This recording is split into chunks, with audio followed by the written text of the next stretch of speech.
मित्रों नमस्कार। मैं हूं राकेश कुमार। आप देख रहे हैं मत अभिमत। मित्रों, एक फिल्म आई थी। फिल्म का नाम था हम नहीं सुधरेंगे। हालांकि वो फिल्म था, लेकिन वास्तविकता में अगर देखें तो अमूमन हर जगह है, लेकिन दो विभाग ऐसा है जो हमेशा चर्चा में रहता है। एक राजस्व विभाग, दूसरा शिक्षा विभाग। लगता है जैसे इसमें काम करने वाले ज़्यादातर लोग ऐसे हैं जिन्होंने कसम खा रखी है कि हम नहीं सुधरेंगे। राजस्व विभाग में अब तक 544 राजस्व सेवा से जुड़े पदाधिकारियों और सीओ पर कार्रवाइयाँ हो चुकी हैं, लेकिन रोज नए मामले सामने आ रहे हैं, रोज। अब देखिए कि इसको लेकर जो राजस्व एवं भूमि सुधार मंत्री हैं संजय सरावगी, उन्होंने राजस्व सेवा से संबंधित पदाधिकारियों और सीओ पर गठित जो आरोप हैं, ये जो परिवाद है, उससे संबंधित जितने भी लंबित मामले हैं उनको लेकर एक समीक्षा बैठक की। और बैठक में लंबित वाद जितने भी हैं ऐसे मामलों को लेकर उसकी अद्यतन स्थिति को उन्होंने देखा और उसके बाद निर्देश दिया कि ऐसे जो लंबित वाद हैं उसका निष्पादन प्राथमिकता के आधार पर करनी चाहिए। यह निर्देश उन्होंने अपने विभाग के पदाधिकारियों को दी, ताकि उनका कहना है कि अगर प्राथमिकता के आधार पर इसका निष्पादन हो जाता है तो उससे दो बातें होंगी। एक तो ये कि जो गलत करने वाले लोग हैं, जो दोषी हैं, उनको सज़ा मिलेगा, और बहुत ऐसे भी हैं जो निर्दोष हैं, उनको न्याय मिल पाएगा।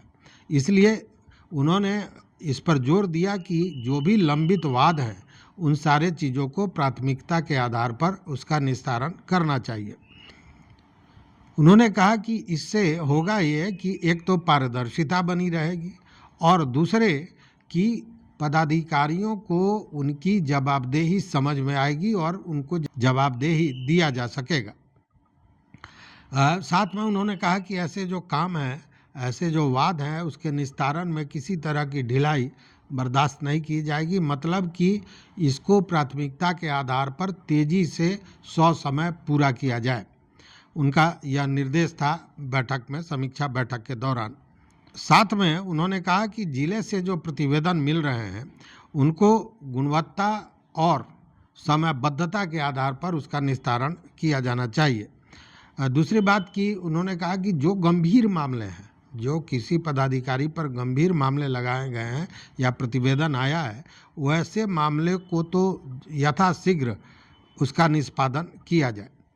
हालांकि इसको लेकर जो एसीएस हैं राजस्व विभाग के, राजस्व एवं भूमि सुधार विभाग के दीपक कुमार सिंह, उन्होंने जो कार्रवाइयाँ हुई हैं उसके विषय में बताया और उन्होंने कहा कि अब तक 544 जो मामले हैं जो राजस्व विभाग से संबंधित पदाधिकारियों या सीओ पर हैं, उनका निष्पादन किया गया है, जिसमें से 248 ऐसे मामले थे जिन मामलों में जो भी दोषी पाए गए पदाधिकारी उनको बहुत छोटी सज़ा, लघु सज़ा दी गई। वहीं 92 ऐसे पदाधिकारी थे जिनको बड़ी सज़ाएं दी गई हैं, इसलिए कि उनका जो दोष है वो सिद्ध हुआ और वो उन्होंने कुछ बड़ी गड़बड़ी की थी। वहीं उन्होंने बताया कि 89 ऐसे लोग हैं जिनके पेंशन में कटौती कर दी गई है और 135 लोगों को चेतावनी देकर छोड़ा गया है। मतलब कि इतनी बड़ी संख्या में कार्रवाइयाँ हुई हैं और इसीलिए हमने कहा कि जैसे इन लोगों ने कसम खा रखा है कि हम नहीं सुधरेंगे, 544 पदाधिकारियों पर कार्रवाई साधारण चीज़ नहीं है, बहुत बड़ी बात है। लेकिन कार्रवाइयाँ होती है और वो भी अपनी कार्रवाइयाँ जारी रखते हैं। मतलब भ्रष्टाचार का गंगोत्री रुकने का नाम ले नहीं रहा है। बावजूद इसके मंत्री ने यह भी कहा कि जो ये निगरानी विभाग है, जो निगरानी प्रणाली है, इसको और भी दुरुस्त किया जाए, तेज़ किया जाए, ताकि ऐसे चीज़ों पर और गहरी पैनी नज़र रखी जा सके और इस पर रोक लगाया जा सके, गड़बड़ करने वालों को पकड़ा जा सके। वहीं उन्होंने कहा कि मुख्यालय में भी बहुत से आवेदन प्राप्त होते हैं, तो उन आवेदनों को भी बड़ी प्राथमिकता के साथ देखनी चाहिए, इसलिए कि कोई अगर मुख्यालय में प्रतिवेदन देता है तो उसके साथ उसका विश्वास जुड़ा होता है कि अगर यह मामला मुख्यालय में गया है तो उसे न्याय मिलेगा या जो दोषी है उसे सज़ा मिलेगा। इसलिए ऐसे मामलों को भी प्राथमिकता के आधार पर देखा जाए।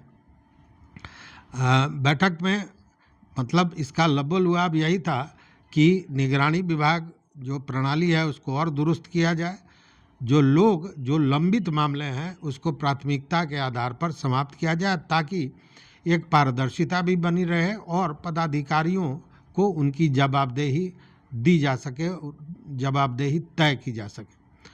तो इस समीक्षा बैठक में एसीएस दीपक कुमार सिंह तो थे ही, सचिव थे जय सिंह, साथ में सचिव थे गोपाल मीणा, उसके साथ चकबंदी निदेशक राकेश कुमार थे, संयुक्त सचिव अनिल पांडे और विशेष कार्य पदाधिकारी मणिभूषण किशोर के अलावा अन्य पदाधिकारी उपस्थित थे और यह बड़ी गहन समीक्षा इसकी की गई।